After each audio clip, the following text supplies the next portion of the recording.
পূর্ব মেদিনীপুরের হিজলি শরীফ বঙ্গোপসাগর উপকূলে অবস্থিত ৩৫০ বছরের পুরনো একটি দরগা শরীফ। অনেকের কাছে এই শরীফ আবার পীর দরগা শরীফ নামেও পরিচিত।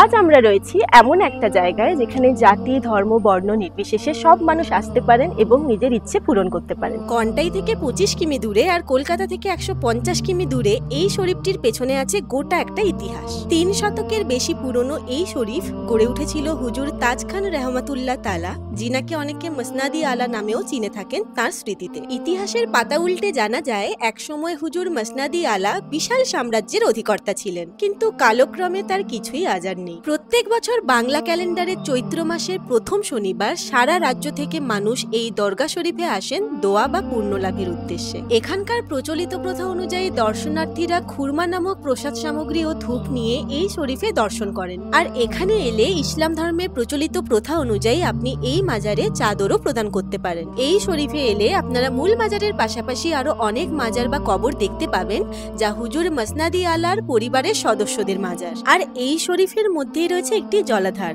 কথিত আছে যারা এই পুকুরের জল খাবেন বা মাখবেন তারা সমস্ত রোগ ব্যাধি থেকে মুক্তি পাবেন। এখানে এলে লোকেরা এই বৃক্ষতলে রাখা লোহার ভারী দণ্ডটিকে নিয়ে এই বৃক্ষের চারিদিকে ঘোরেন। এই দণ্ডটি হুজুর মসনাদি আলার আশাবাড়ি নামে পরিচিত। আর এই ধর্মীয় স্থানে এলে আপনি থাকার জন্য হোটেল কিংবা গেস্ট হাউসের অপশনও পেয়ে যাবেন। দীঘা বকখালির মতো এই জায়গাটিও পশ্চিম বাংলার একটি অন্যতম দর্শনীয় তথা ধর্মীয় স্থান। তাই আপনারাও কখনো সময় পেলে সমুদ্র তীরবর্তী এই তীর্থস্থান থেকে ঘুরে আসতে পারেন, যেখানে সকল ধর্মের মানুষেরা এসে একসাথে নিজের মনস্কামনা পূরণ করে। ভিডিওটা ভালো লাগলে অবশ্যই কমেন্ট করে জানাবেন, আর কোথা থেকে ভিডিওটা দেখছেন সেটা জানাতে ভুলবেন না কিন্তু।